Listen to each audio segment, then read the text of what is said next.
Hi everyone, welcome to my next video. Today I'm going to be unboxing some inks that recently arrived from a seller on Etsy that I bought these from. These inks came from Bohemian Raspberry Art, which is run by a lady named Louise in Swindon in the UK. She sells handmade inks and paints that are made from botanical ingredients, as well as these incredibly cute little mini sketchbooks that she creates by hand. The sketchbooks come in a few different sizes, and they contain Fabriano Artistico paper, which I believe is cotton based, but I don't know exactly whether it's hot pressed or cold pressed. The inks are sustainably foraged and vegan, but because they're made from such fresh ingredients, they won't be light fast and they may spoil if they're left in a warm environment for too long. So there's a slip of paper that comes with them that just recommends keeping them out of direct sunlight and keeping them somewhere cool. As you can see, the outside of the sketchbook is made from what I've now found out is called Cork Leather. This is really quite an interesting material, because you can definitely see all the individual little pieces of cork that make it up, but it also doesn't feel like it'll come apart or anything because of that. It's very soft to the touch as well. I looked up the material that was used online and you can actually find it on some fabric sites, so I've actually ordered some in a couple of patterns for my own use. So here you can see I'm unwrapping all of the individual vials of ink that I've received. These were packaged very well in some kind of newspaper or magazine-like paper. The colours that I went for from her Etsy shop are Elderberry, Deep Water and Hawfrost. But as you'll see in a moment, I've also got a small vial of Meadowsweet Ochre arrived in the box, which I believe was a freebie that she sent me on top of my main order. So in case Louise ever sees this, thank you very much for that. I'm imagining that since these are made from botanical ingredients and they have a finite shelf life, that it makes sense to clear out old stock by giving them away here and there.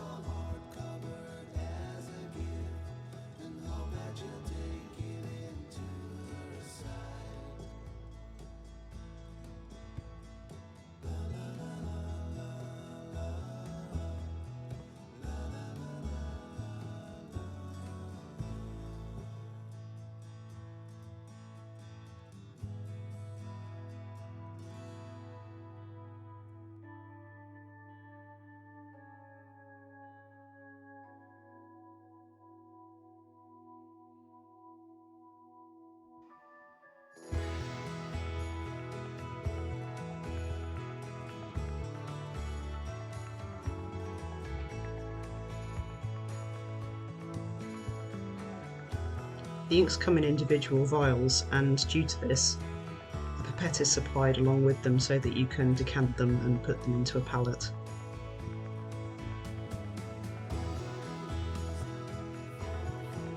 This is the slip of paper that was supplied with the inks that just gives a little bit of information about how to use them. For example, it warns you that certain types of ink might gum up a particular type of nib if you're using it for calligraphy. It also gives some good info about making sure that you thoroughly shake up the inks first, which is what you'll see me doing before I use each one. So the first thing I'm going to do is just swatch each one out in a little sketchbook that I've got. It's a Moleskin watercolour sketchbook with 200 GSM paper. I do find that the tone of the pages is a little bit more like an off-white though, rather than a pure white. Since these inks are quite subtle and transparent, I noticed that the tone that I was getting on this paper wasn't quite matching what was advertised on the Etsy shop. So I decided to also swatch these in the little mini sketchbook that came with my order. Even though the colours didn't turn out exactly as I expected on this particular paper that I tried first, I still really enjoyed the effects, especially the deep water once we get to that one. As a side note, each of these inks smells absolutely fantastic when you open the bottle. The elderberry that I'm swatching right now comes out as a very subtle purple that is sort of bordering on grey. I think it would probably make some really lovely skies.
found that deep water, which I'm swatching right now, was the most saturated of the inks that I bought.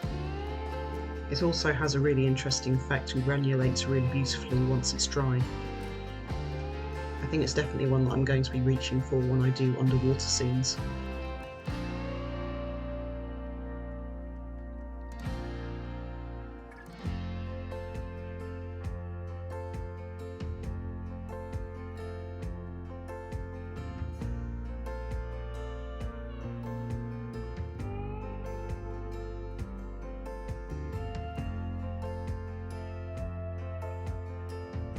The Hawfrost ink was probably one of the most fascinating ones out of them, simply because of the hue shift from wet to dry. On the Etsy listing for this ink, it actually does show you the hue shift, but I'd sort of missed that a little bit when I added it to my basket. So I was a little taken by surprise when this came out as a sort of a brownish colour when it went onto the page. The dried colour, when used on cotton paper, is like a pastel faded minty sage green. After leaving this ink to dry on the Moleskin paper, it turned out that this didn't really have the same effect on this type of paper versus the cotton. The ink remained mostly the original colour of sort of a transparent brown, with a few spots turning into more of a sort of mossy green. But this was actually really interesting because it shows just how different the properties of the paper itself can be as well, and how different the interaction between the ink and the paper can be.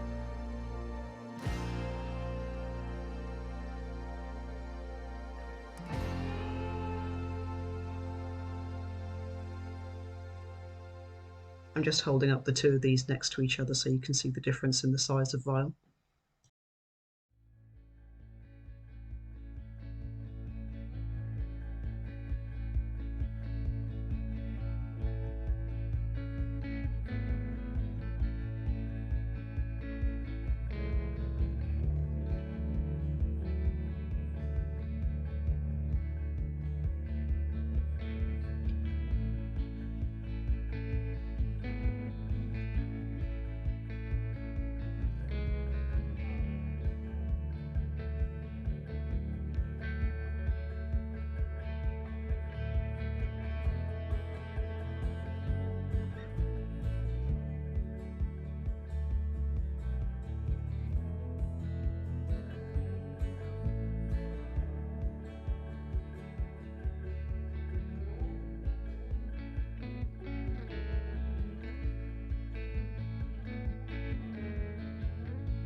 We've now just skipped ahead to after these initial swatches were dry. As you can see, the deep water is granulated really beautifully. This ink actually contains a bit of yellow as well, which separates and does interesting things when you use it. As you can see, the Hawfrost still looks quite sort of suedey brown, but the Meadowsweet Ochre is reasonably saturated too. At this point I decided to do a second swatch over the top of the initial ones, just to see if I could layer them up a bit and get them a bit more saturated to show the hues of the inks a bit better. I've included this footage, but I've just sped it up a bit because I'm essentially just doing the same thing again.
Once I was done with the second layer of swatches in the initial Moleskin sketchbook that I was using, I drew out some swatches in the little tiny miniature sketchbook that I bought.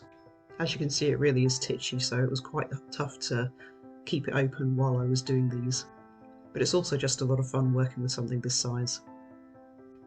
I've actually wanted a tiny sketchbook for a while, because the Brooklyn Art Library sketchbook project did do tiny sketchbooks one year, but unfortunately they don't seem to do the tiny sketchbooks as a regularly occurring thing. As a side note, I use Copic multiliners for pretty much everything where I have to do a black outline and then paint over the area. This is because they're very waterproof and they dry quite quickly.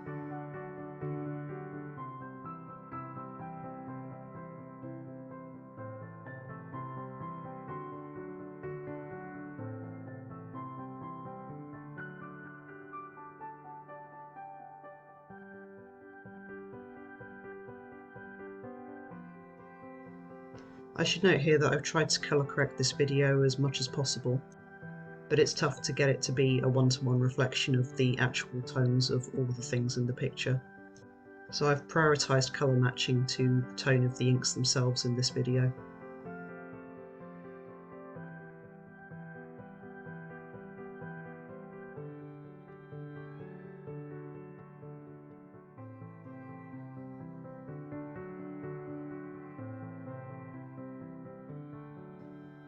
I'm doing these swatches straight out of each of the ink files as well, but the notes that come with them do mention that you can add extra gum arabic into the mix if you prefer for them to be thicker, or water them down if you prefer them to be even paler.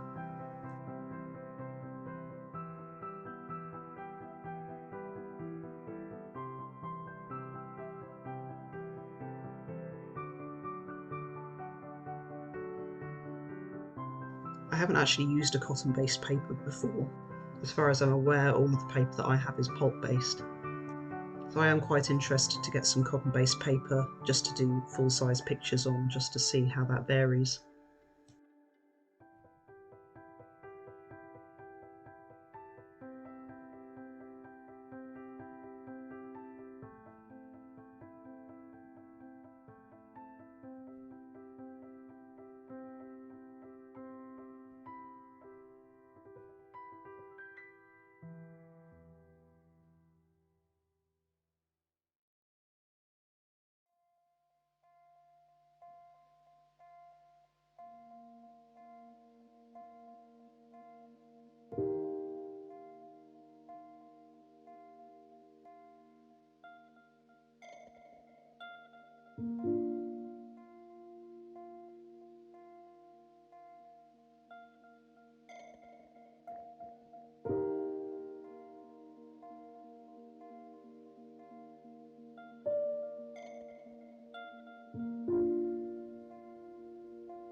You can see here that the deep water has started to granulate even though it's still quite wet. I do think that the elderberry comes out at just a slightly more purple colour on the cotton paper as well.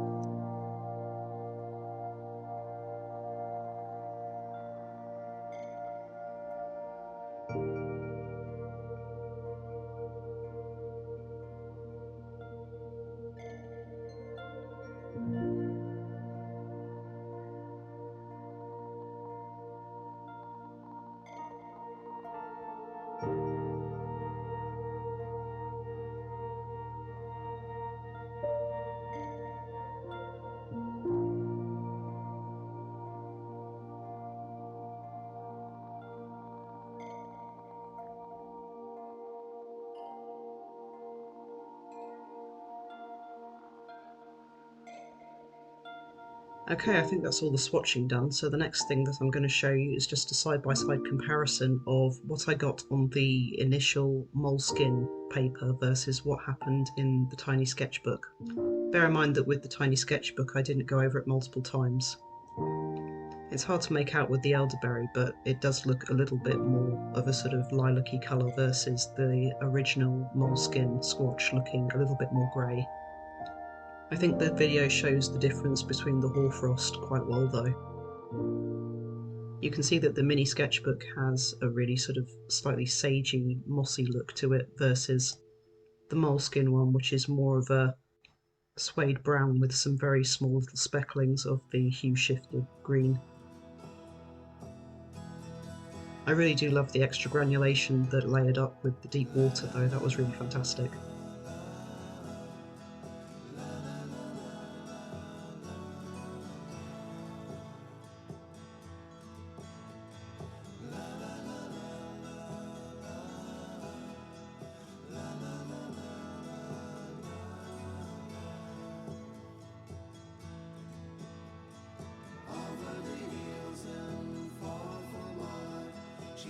So the last thing I wanted to show you is what I did with the deep water after I was done swatching everything.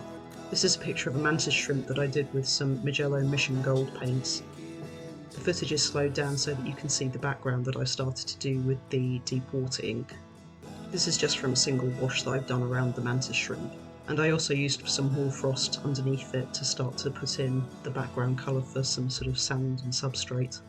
I'll be coming back to this another time to finish up some small rocks and some sand underneath him. But for now I'm really pleased with the effect that these botanical inks had and the sort of granulation and the feathering that happened with them. Okay, that's about everything that I wanted to cover for these inks for today. I hope to do a more in-depth video on them in the future, once I decide what kind of subject matter to tackle with them. I'm thinking of maybe doing something like a bird or some kind of nature scene with them. I hope you enjoyed this video. Please remember to like, subscribe and hit the notification bell. Thanks for watching and see you next time.